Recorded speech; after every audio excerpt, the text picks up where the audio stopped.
Në shkollën e mesme të gjimnazit të Gostivarit ka 4 hidrante për shuarjen e zjarit dhe të gjithë janë funksional. Pasi shkolla është dykatëshe, numri i tyre është adekuat dhe në çdo kat ka nga 2 të vendosura.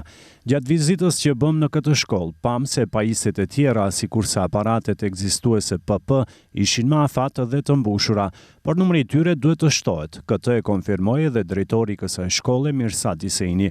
Shkolla ka 3 hyrje dhe dalje, në rast të ndonjë fatkeqësie, tabel dhe shenja orientuese për dalje emergjente. Në shkollën tonë fatmirësisht jemi të mbuluar me hidrant. Kemi 4 hidrant brenda, 2 poshtë dhe 2 në katin lartë. Njëri është prej 25 metre, 3 tjerët janë nga 15 metre. Kemi edhe 4 të salla e sportit dhe bazë projektit jemi të mbuluar me hidrant dhe të gjithë janë funksional. Edhe ato jemi ligjërisht të mbuluar me afat, mirë po në bazë projekteve që më të reja, jemi në minus, jemi fazë përgatitore të projektit evakuimit, presim çdo ditë të na arrijë dhe mbas asaj do të furnizojmë edhe ato. Po momentalisht kemi edhe poshtë dhe lartë dhe gjithë janë të mbuluar mbas afatit që duhet. Ndërkohë, drejtori Hyseni thotë se kanë fituar edhe një projekt për simulim për evakuim në rast të ndonjë fatkeqësie. Tash kemi fituar prej koalicionit Tash ose koalicionit Sega një projekt që do të bëhet një simulim. Kemi njerëz përgjegjës për rast evakuimi, kemi komision në lidhje me atë, kemi edhe programin të përpiluar dhe të votuar edhe nga Këshilli i Drejtues. Në letër jemi, mirë po na ka ndodhur ndonjë situatë që të përballemi deri tash nuk kemi pas dhe ta dimë se si është.